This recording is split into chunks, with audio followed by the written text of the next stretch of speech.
pukul 17 waktu Indonesia Barat. Soal perjuangan ke pusat, apapun yang diminta oleh pemerintah Aceh, Gelon sebagai wakil Aceh siap memperjuangkan.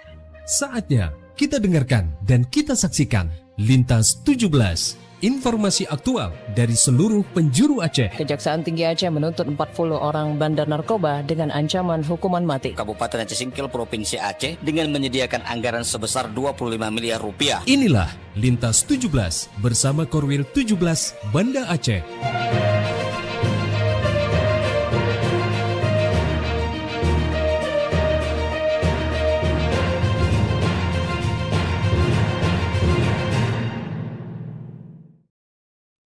Assalamualaikum warahmatullahi wabarakatuh. Dari Jalan Sultan Iskandar Muda 13 Banda Aceh, saya Arso bersama RRI Sekorwil Nusantara 17 Banda Aceh, Loksmawe, Melabuh, Takengon, Sabang, dan Singkil mengantarkan Lintas 17. Siaran berita berjaringan menyajikan informasi aktual yang terjadi di berbagai penjuru Aceh. Edisi hari ini Sabtu 14 Februari 2026.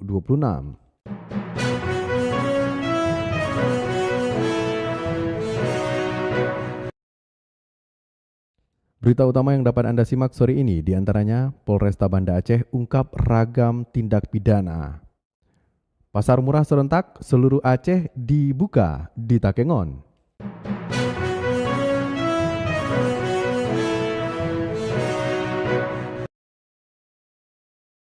Siaran berita berjaringan ini dapat juga Anda akses melalui RRI Digital, serta turut disiarkan Radio Muna FM Sublu Salam, Merdu FM Bidijaya, Radio Sapa FM, Suara Bujang Sali Blok Semawe, Radio Asalam Uin Araniri Darussalam Banda Aceh, Radio Suara Sabang, Radio Mutiara FM PD, Radio Cempala Kuning Aceh Timur, Radio Suluh Tamiang, serta Dirile RRI, Radio Rimbaraya.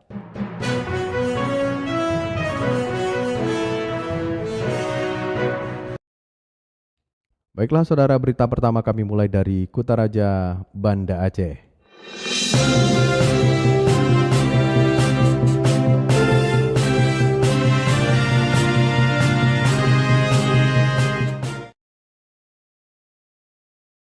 Polresta Banda Aceh pada awal tahun 2026 berhasil mengungkap berbagai tindak pidana mulai dari curanmor, pemerkosaan hingga penipuan. Selengkapnya dilaporkan Tisi Maulidia Putri. 5 pelaku tindak pidana dengan berbagai kasus mulai dari pencurian sepeda motor, curanmor, pemerkosaan dan pelecehan seksual terhadap anak di bawah umur, hingga penipuan dan penggelapan berikut barang bukti dihadirkan dalam konferensi pers di Aula Meligo Rastra Sewa Kotama, Polresta Banda Aceh pada Jumat 13 Februari 2026. Kapolresta Banda Aceh Kombes Pol Andi Kirana memastikan setiap pelaku menjalani proses hukum sesuai peraturan yang berlaku. Pihaknya juga menegaskan untuk memperkuat pengamanan kepada masyarakat. Kepala Satuan Reserse Kriminal Kasat Reskrim Kompol Parmohonan Harahap merincikan untuk kasus penipuan atau penggelapan melibatkan pelaku berinisial IS, pedagang toko emas di Kabupaten Aceh Besar. Tersangka selaku pemilik toko menjual emas kepada korban dan setelah menerima uang, pelaku tidak menyerahkan emas tersebut. Barang bukti yang diamankan berupa 1 unit kendaraan, 2 handphone, emas 22 karat, 6 kotak batu cincin, 27 cincin titanium, 2 gelang perak dan perhiasan. Selanjutnya kasus pemerkosaan dan pelecehan seksual anak di bawah umur berlokasi di Kecamatan Kuta Alam dengan tersangka FR berusia 41 tahun. Berikut dengan kasus yang sama terjadi pada Kecamatan Meraksa yang dilakukan oleh pria berusia 52 tahun berinisial R. Sedangkan kasus curanmor melibatkan 4 orang pelaku berinisial MDM 16 tahun, TAAB 18 dan D 22 tahun. 1 pelaku lain masuk dalam daftar pencarian orang DPO. Pelaku melakukan aksi pencurian kendaraan dengan menggunakan kunci T. Adapun dalam tindak pidana ini, kepolisian mengamankan 8 unit kendaraan bermotor. 3 adalah curanmor, sindikat curanmor, itu curanmornya ada Kapajang.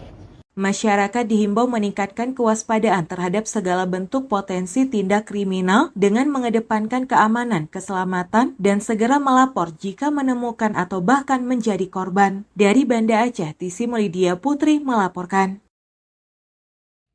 Operasi Keselamatan Selawah 2026 yang berlangsung selama 2 pekan akan segera berakhir. Berikut laporan Cindy Novita. Operasi Keselamatan Selawah 2026 yang digelar selama 14 hari akan berakhir pada 15 Februari 2026. Kegiatan ini dilaksanakan sebagai upaya menekan angka kecelakaan lalu lintas sekaligus meningkatkan kesadaran masyarakat dalam berkendara secara tertib dan aman. Kasat Lantas Polresta Banda Aceh Kompol Mawardi SEMM menyampaikan bahwa selama pelaksanaan operasi masih ditemukan sejumlah pelanggaran yang dilakukan pengendara. Banyak itu yang pertama anak-anak maupun kadang belum siap untuk berkendara, nggak ada SIM ya. Kemudian juga ada melawan arus, tidak gunakan helm, kalau tidak mau STNK dan SIM itu disuruh ambil supaya lebih tertib dan sadar dalam rangka berkendara. Menurut Mawardi, beberapa wilayah yang dinilai rawan pelanggaran dan kecelakaan lalu lintas meliputi kawasan Krung Raya, Lambaro, dan Lampenerut. Di titik-titik tersebut, petugas meningkatkan pengawasan serta memberikan imbauan langsung kepada masyarakat. Ia juga menegaskan bahwa operasi keselamatan Selawah tidak semata-mata berfokus pada penindakan, tetapi juga edukasi kepada pengguna jalan. Melalui kegiatan ini, masyarakat diingatkan untuk selalu berhati-hati saat berkendara, serta melengkapi dokumen seperti SIM dan STNK. Dengan berakhirnya operasi Selawah pada 15 Februari 2026, kepolisian berharap kesadaran tertib berlalu lintas tetap terjaga. Masyarakat diminta menjadikan keselamatan sebagai kebutuhan bersama guna menekan angka kecelakaan di jalan raya. Dari Banda Aceh, Cindy Novita melaporkan. Dari Kutaraja Banda Aceh, lintas 17 menuju Samudra Pasai, Aceh Utara.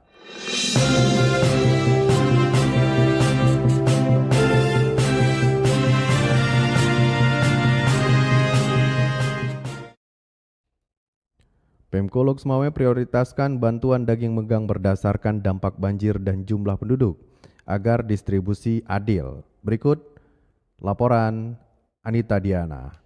Wali Kota Lok Semawe Dr. Sayuti Abu Bakar mengungkapkan bahwa pemerintah kota sebelumnya telah mengajukan permohonan kepada Gubernur Aceh agar bantuan sapi megang dari Presiden dapat menjangkau 68 desa di Kota Lok Semawe. Permintaan itu didasari fakta bahwa seluruh desa terdampak pasca banjir meskipun dengan tingkat kerusakan yang berbeda-beda termasuk pada sektor ekonomi masyarakat. Namun pada hari Kamis 12 Februari 2026 pemerintah menerima transfer bantuan sebesar 550 juta ke rekening RKUD Kota Lok Semawe yang diperuntukkan bagi 11 desa. Menanggapi hal tersebut, Dr. Sayuti mempertanyakan dasar penetapan jumlah desa penerima kepada Kementerian Dalam Negeri serta berkoordinasi dengan Wakil Gubernur Aceh mengingat Gubernur sedang berada di luar negeri. Ia menilai jika bantuan hanya difokuskan pada 11 desa sementara wilayah terdampak parah melebihi jumlah tersebut dikhawatirkan akan menimbulkan persoalan di tengah masyarakat. Terlebih 2 kecamatan dengan dampak terparah yakni Muara 1 dan Blangmangan telah mencatat sedikitnya 12 kampung terdampak berat seperti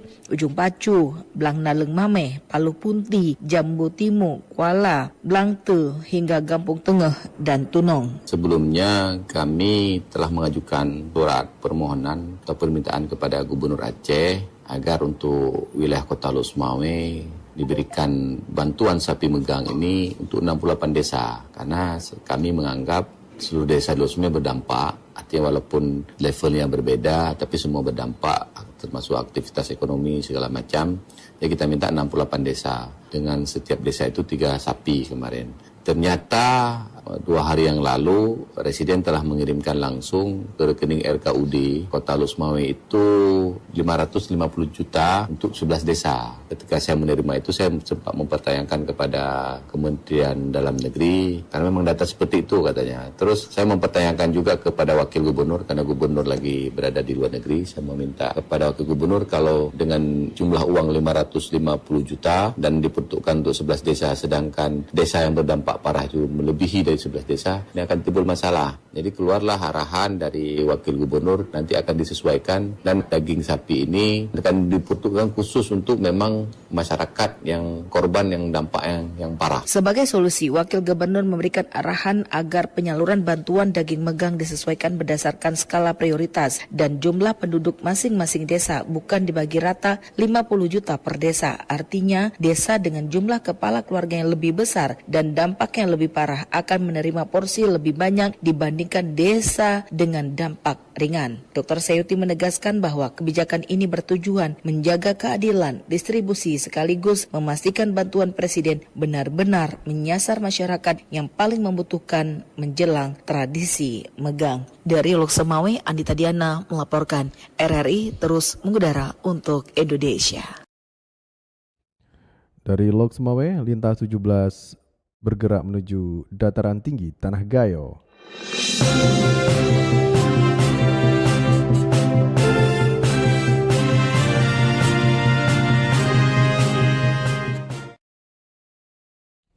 Pasar murah digelar serentak pada 23 kabupaten kota di Aceh selama 3 hari ke depan, di mana pembukaan kegiatan ini digelar di Takengon, Kabupaten Aceh Tengah.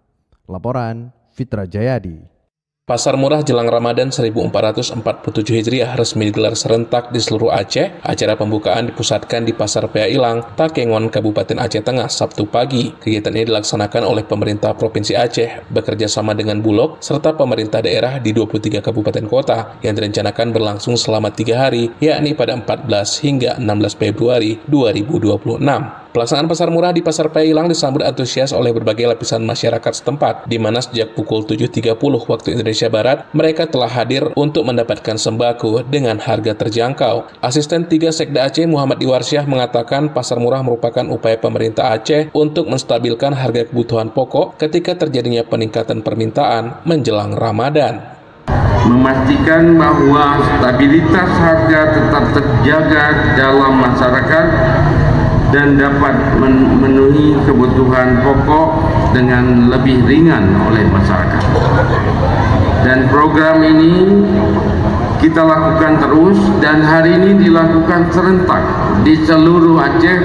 Launchingnya ada di sini. Kita buka, seremoninya ada di Aceh Tengah, tapi pasarnya ada di seluruh Aceh.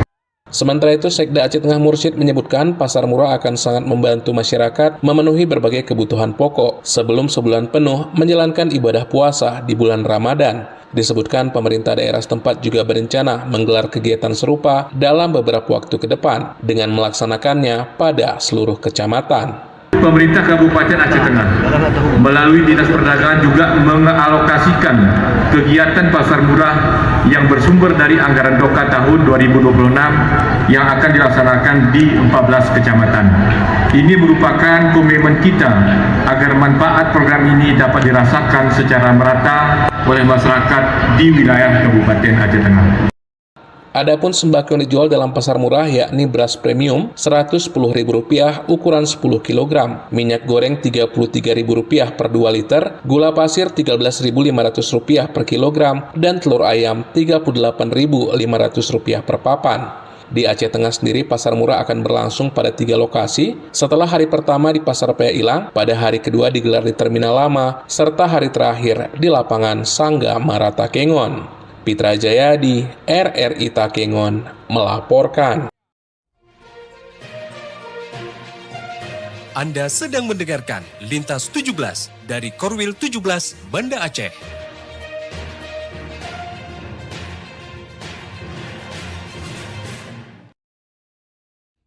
Anda telah mengikuti berita-berita dari Banda Aceh, Lok Semawe, dan Takengon. Selanjutnya kita menuju kawasan bumi Syekh Abdurrauf Asingkili.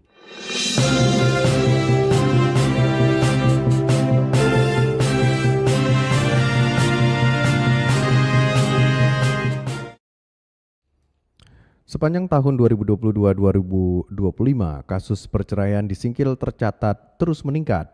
Mayoritas istri gugat suami. Informasi selengkapnya dilaporkan Salihin Barus. Kemudian yang jadi tren untuk 2025 secara data memang khusus perkara perceraian di bidang perkawinan, cerai gugat dan cerai talak itu khusus cerai gugat itu ada peningkatan. Selama 4 tahun terakhir, Mahkamah Syariah Singkil mencatat angka kasus perceraian di Kabupaten Aceh Singkil terus mengalami peningkatan. Dari beberapa kasus atau perkara yang ditangani di mahkamah tersebut beberapa tahun terakhir, tren kasus perceraian terus mengalami peningkatan atau yang paling menonjol. Hal tersebut diungkapkan Humas Mahkamah Syariah Singkil Julkaini kepada RRI Jumat 13 Februari 2026 kemarin, di mana ia menerangkan pada tahun 2022 kasus perceraian ini hanya tercatat sebanyak 90 kasus. Sementara pada tahun 2023, tren kasus mengalami peningkatan menjadi 94 kasus. Kemudian dengan berjalannya waktu hingga tahun 2024 dan tahun 2025, kasus atau perkara perceraian itu terus mengalami peningkatan hingga mencapai 109 kasus dan 131 kasus. Begitupun untuk tahun 2025, kasus atau perkara cerai gugat itu juga tercatat yang paling menonjol di antara kasus-kasus lainnya. Kemudian yang jadi tren untuk 2025 secara data memang khusus perkara perceraian di bidang perkawinan, cerai gugat dan cerai talak itu khusus cerai gugat itu ada peningkatan. Trennya dari 2022 sampai 2025. Misalkan kami sampaikan data 2022 kami menangani 90 perkara. 2023 menjadi 94, kemudian 2024 menjadi 109 perkara, dan terakhir 2025 sekitar 131 perkara cerai gugat yang diajukan oleh istri. Sedangkan cerai talak itu fluktuatif, ada naik, ada turun. Bahkan yang terakhir, yang paling tinggi di sini dari 4 tahun terakhir 2022 49 perkara cerai talak, sedangkan 2025 itu hanya 39 perkara.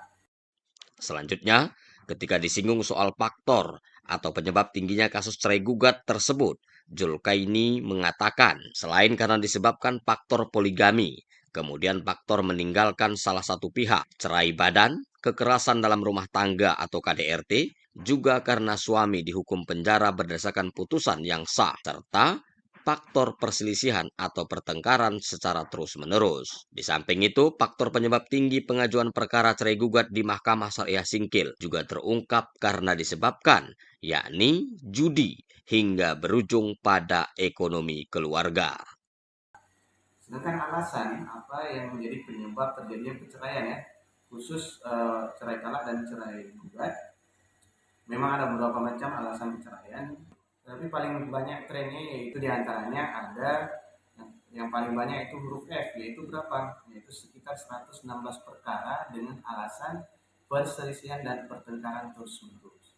Namun ketika di dalam proses persidangan, perkara yang dengan alasan perceraian, perselisihan dan pertengkaran terus-menerus itu ditemukan banyak faktor hal lain yang menyebabkan terjadi perselisihan pertengkaran. Di antaranya yaitu ada gara-gara judi online, kemudian faktor ekonomi, KDRT, dan pihak ketiga. Demikian Salihin Barus melaporkan.